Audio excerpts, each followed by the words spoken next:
Praise the Lord.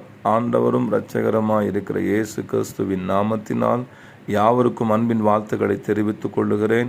இந்த மே மாதத்தில் உங்களை சந்திப்பதில் மிகவும் மகிழ்ச்சி அடைகிறேன். கர்த்தர் தாமே உங்களோடு கூட இருந்து பெரிய காரியங்களை செய்வாராக. இந்த மே மாதத்தில் கூட ஆண்டவர் நமக்கு கொடுக்கிற வாக்குத்தத்தம் மீகா 7ஆம் அதிகாரம் 15வது வசனம், உன்னை அதிசயங்களை காண பண்ணுவேன் என்பதாக. நம்மை அதிசயங்களை அவர் காண பண்ணுவாராக. கடந்த மாதங்கள் வரையிலுமே நம்முடைய வாழ்க்கையில் நிறைய பிரச்சனைகள், நிறைய பாடுகள், நிறைய காரியங்களுக்கு முடிவில்லாமல், நிறைய காரியங்களுக்கு தொடக்கம் இல்லாமல், வால் இல்லாமல், தலை இல்லாமல் நம்மை தலை சுத்த வைத்திருக்கிற அநேக காரியங்கள் இருக்கலாம். ஆனால் கர்த்தர் இன்றைக்கு அவர் சொல்லுகிறார், நான் உங்களை அதிசயங்களை காண பண்ணுவேன் என்பதாக.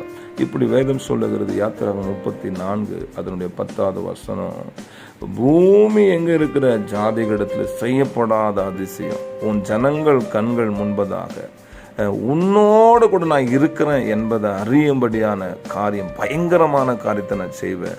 எவ்வளோ அழகான வார்த்தை பாருங்கள். நீ வாழ்கிற பகுதியில், உன் சொந்த பந்தம் மத்தியில், உன் உறவுகள் மத்தியில், உன் நட்புகள் மத்தியில், உன் குடும்பத்தில் மத்தியில் உன்னை யாரெல்லாம் கேவலமாக ஏளனமாக நினச்சி நீ எல்லாம் எதுக்கு கிறிஸ்துவனாக இருக்கிற, நீ எல்லாம் எதுக்கு ஜெபம்ன்ற, நீ எல்லாம் என்னத்தை சாதிச்சிட்ட, உன் வாழ்க்கையில் இன்னும் அழுந்துட்டு இருக்கிற, இன்னும் ஒன்றுமே நடக்கலையே, இன்னும் அப்படியே இருக்கிறேன்னு சொல்லி நினைக்கிற ஜனங்கள் மத்தியில் ஆண்டவர் சொல்லுகிறார், நான் உன் கூட இருக்கிறேன் என்பதை எல்லாரும் அறியும்படியான பெரிய காரியத்தை செய்வேன். அப்படிப்பட்ட அதிசயங்களை நான் செய்வேன், உன் வாழ்க்கையில் செய்வேன். உன்னோடு கூட நான் இருக்கிறேன் என்பதை இந்த காரியத்தின் மூலமாய் யாவரும் அறிந்து கொள்வார்கள் என்று ஆண்டவர் சொல்லுகிறார். எத்தனை சந்தோஷம் பார்த்தீங்களா?